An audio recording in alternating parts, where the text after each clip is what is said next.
Dear viewers, today we would like to discuss on modifiers.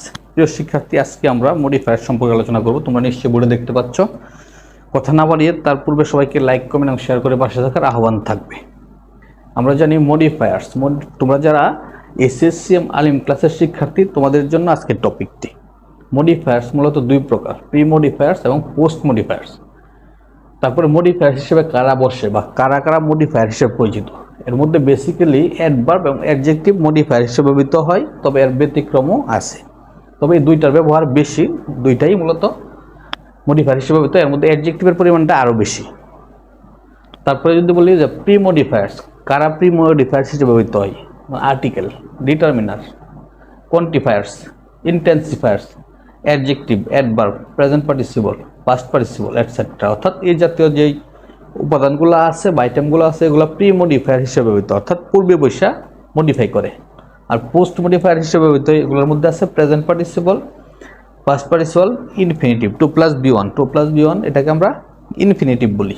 তারপর হচ্ছে appositive, যে অন্যকে পরিচয় করিয়ে দেয়, অ্যাডজেক্টিভ এটসেট্রা। অর্থাৎ এই জাতীয় এ হচ্ছে মডিফায়ার্স হিসেবে ব্যবহৃত হয় যে শব্দ বা ওয়ার্ডগুলো আছে বা যে উপাদানগুলো আছে। এখন আমরা প্যাসেজ প্র্যাকটিস করব। এখন আমরা দেখি কি আছে passage. Unnecessary spending may lead to dash ruin. এখানে একটা গুরুত্বপূর্ণ বিষয় হচ্ছে, তোমাদেরকে অবশ্যই ব্যাকেটে কি বলছে, কি দিক নির্দেশনা দিচ্ছে, কি ইনস্ট্রাকশন দিচ্ছে, এটা ফলো করতে হবে। যদিও এটা তোমরা সলভ করতে গেলে অনেকটা ফিল ইন দ্য গ্যাপসের মতো বাংলা অর্থ অনুযায়ী কমপ্লিট করা লাগে, তবে ব্যাকেটের ইনস্ট্রাকশন যেটা, এটা ফলো না করলে তুমি ভুল করার সম্ভাবনা আছে। আর এটা ফলো করলে তুমি উত্তর করতে সহজ, অর্থাৎ তোমার বলে দিছে কোন রাস্তা দিয়ে কীভাবে যেতে হবে, অর্থাৎ ম্যাপের মতো। এক্ষেত্রে ম্যাপের মতো আমরা যদি ফলো করি তাহলে এটা পূরণ করা সহজ হয়ে যায়, এই হচ্ছে বিষয়। তাহলে কি বলছে, আননেসেসারি স্পেন্ডিং, অপ্রয়োজনীয় ব্যয়, অপ্রয়োজনীয় খরচ, লিড টু অর্থ পরিচালনা করে, নেতৃত্ব দেয়, অর্থাৎ পরিচালিত করে, রুইন, ধ্বংসের দিকে। এক্ষেত্রে আমরা কি দেবো, ব্যাকেটে কি আছে, ইউজ অ্যান অ্যাডজেক্টিভ ব্যবহার করতে বলছে। To pre modify the noun, নাউনকে প্রি মডিফাই করবো, অর্থাৎ নাউনের পূর্বে বৈশা পরেরটারে মডিফাই করবো, অর্থাৎ নাউনের আগে বসবে। প্রি মডিফাই মানে আগে বসবে। আর যেহেতু বলছে অ্যাডজেক্টিভ অর্থাৎ নাউন, তাহলে এটা কি নাউন, রুইন হচ্ছে নাউন, ধ্বংস। তাহলে unnecessary spending may lead to financial ruin. কি রুইন? ফিনান্সিয়াল। অর্থাৎ আমরা এখানে না লিখে নিচে লিখি financial,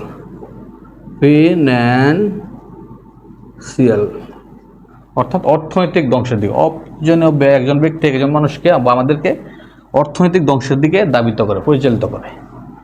it may dash create unhappiness within families. It may create, ইয়া সৃষ্টি করতে পারে, আনহ্যাপিনেস, অশান্তি, অসুখ, উইদিন ফ্যামিলিজ, পরিবারের মধ্যে, অর্থাৎ ইহা পরিবারের মধ্যে অশান্তি সৃষ্টি করতে পারে। কি? আননেসেসারি স্পেন্ডিং বা ওভার স্পেন্ডিং, অপ্রয়োজনীয় ব্যয়, অতিরিক্ত ব্যয়। আমরা দেখব ব্যাকেটে কি বলছে। এখন ব্যাকেটে বলছে ইউজ অ্যান অ্যাডভার্ব। কি বলছে? Adverb two pre modify the verb, অর্থাৎ আমরা এই ভার্বকে মডিফাই করব। কাকে মডিফাই করবো? ভার্বকে। ইট মে ক্রিয়েট, ইয়া সৃষ্টি করতে পারে। এখন এক্ষেত্রে ভার্বকে মডিফাই করে কি আছে? অ্যাডভার্ব। অর্থাৎ আমরা জানি যে ভার্বকে মডিফাই করে অ্যাডভার্ব, আর অ্যাডজেক্টিভে মডিফাই করে অ্যাডভার্ব, আর নাউনকে মডিফাই করে অ্যাডজেক্টিভ। এই বিষয়গুলো তোমরা অবগত আছো। তাহলে আমরা কি লিখবো? ইট মে ক্রিয়েট, ইট মে সিরিয়াসলি ক্রিয়েট, যেহেতু এটার অর্থ হয়ে যায়, কি হয়ে যায়? আমরা যদি ইট মে ক্রিয়েট আনহ্যাপিনেস, ইহা সৃষ্টি করে অশান্তি, উইদিন ফ্যামিলিজ, পরিবারের মধ্যে। কথা কিন্তু শেষ হয়ে গেছে। আমরা জানি কোনো সেন্টেন্সের মধ্যে অর্থ যদি শেষ হয়ে যায়, তারপরে যদি কোনো পার্টিসিপল বসে, এবং এটা অবশ্যই অ্যাডভার্ব বসে, অর্থাৎ অ্যাডভার্বকে আমরা বলতে পারি কি, ওয়ান কাইন্ড অফ টিউমার অথবা আননেসেসারি পার্ট অফ সেন্টেন্সের অপ্রয়োজনীয় অংশ। না থাকলেও সমস্যা হয় না। এক্ষেত্রে আমরা কি ব্যবহার করবো? সিরিয়াসলি,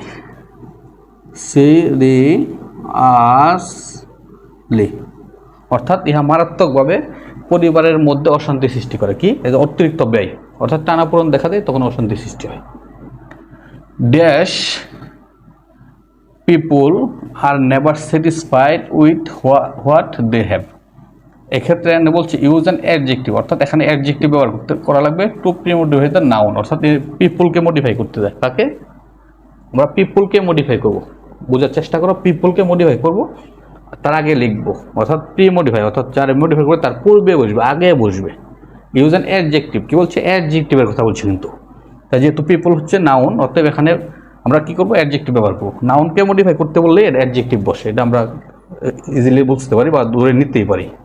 কি বলছে, সাম পিপুল আর নেভার স্যাটিসফাইড। এক্ষেত্রে পিপুল আর নেভার স্যাটিসফাইড, আমরা কি বলবো, সাম পিপুল। কি পিপুল?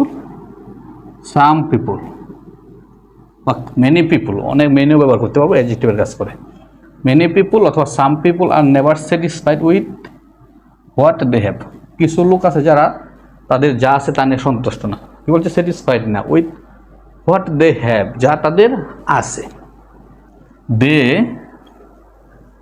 Dash rush for brands, fashions and designs etcetera. কি বলছে, তারা কি করে, তারা রাশ ফর ব্র্যান্ডস, অর্থাৎ তারা ব্র্যান্ডের পিছনে দৌড়ায়, ব্র্যান্ডের পিছনে ছুটে, ফ্যাশনের পিছনে ছুটে, অ্যান্ড ডিজাইনস, এবং ডিজাইনের পিছনে ছুটে। কারা? কিছু ব্যক্তি আছে আমাদের সমাজে যারা অতিরিক্ত ব্যয় করে টাকা পয়সা, তারা ব্র্যান্ড খুঁজে, ব্র্যান্ড পড়তে কমফোর্ট ফিল করে, তারা কি ফ্যাশন খুঁজে, ডিজাইন খুঁজে। এই ক্ষেত্রে আমরা কী ব্যবহার করবো, ইউজ অ্যান্ড অ্যাডভার্ব। কী ব্যবহার করবো, অ্যাডভার্ব ব্যবহার করবো টু প্রিমডিফাই দ্য ভার্ব। ভার্বকে কী করতে, প্রিমডিফাই করতে। অর্থাৎ এই যে ভার্বকে মডিফাই যে যদি করতে বলে তাহলে অবশ্যই অ্যাডভার্বই বসে, আর অ্যাডভার্ব ভার্বকেই মডিফাই করে ম্যাক্সিমাম সময়। তাহলে কি বলছে, দে অলওয়েজ, আমরা কী বলবো, দে অলওয়েজ, তারা সর্বদা, LWOIS, দে অলওয়েজ, তারা সর্বদা রাশ ফর ব্র্যান্ড, তারা সবসময় ব্র্যান্ড খুঁজে, ফ্যাশন খুঁজে এবং ডিজাইন খুঁজে। কিছু লোক আছে। Dash it becomes an addiction which may eventually create psychological problem. Dash dash, তারপর বলছে ইউজ প্রিপোজিশনাল ফ্রেজ। কি বলছে, প্রিপোজিশনাল ফ্রেজ। প্রিপোজিশনাল ফ্রেজ কি, আমরা জানি যে প্রিপোজিশন দিয়ে শুরু এবং শেষে নাউন থাকে। প্রিপোজিশনাল ফ্রেজে কি থাকে, প্রিপোজিশন দিয়ে শুরু থাকে এবং শেষে নাউন থাকে, এই হচ্ছে প্রিপোজিশনাল ফ্রেজ। এক্ষেত্রে বলছে ইট বিকামস অ্যান অ্যাডিকশন, ইয়া হয়ে পড়ে একটা নেশা, হুইচ মে ইভেনচুয়ালি ক্রিয়েট, যা অবশ্যই সৃষ্টি করে সাইকোলজিক্যাল প্রবলেম, মনস্তাত্ত্বিক সমস্যা। অর্থাৎ টাকা ব্যয় করা যে নেশা, ওই যে অভ্যাস বা নেশা, এটা ব্যয় করতে করতে সেই রকম হয়ে পড়ে, সে কম টাকায় চলতে পারে না। আমাদের বলছে প্রিপোজিশনাল ফ্রেজ ব্যবহার করার জন্য। তো এই ক্ষেত্রে আমরা কি ব্যবহার করবো, প্রিপোজিশন দিয়ে শুরু, শেষে noun. It becomes an addiction, তাহলে ব্যবহার করবো over a period, PERIOD, period of time, অর্থাৎ একটা সময় শেষে, একটা সময় পরে বা একটা সময় শেষে। ওভার শব্দের ওভার হচ্ছে প্রিপোজিশন, ওভার কি, প্রিপোজিশন। ওভার শব্দের অর্থ শেষ, ওভার শব্দের অর্থ অতিরিক্ত। টাইম ইজ ওভার, সময় শেষ। তো over a period of time, একটা সময় শেষে। It may create, it becomes an addiction, ইয়া হয়ে পড়ে একটা নেশা, কি, টাকা ব্যয়, which may eventually create psychological problem. প্রিয় শিক্ষার্থী, আশা করি তোমরা আজকের আলোচনায় একটা স্পষ্ট বা ক্লিয়ার মেসেজ পাইছো। আশা করবো তোমরা লাইক, কমেন্ট এবং শেয়ার করে পাশে থাকবে। ধন্যবাদ সবাইকে। আসসালামু আলাইকুম।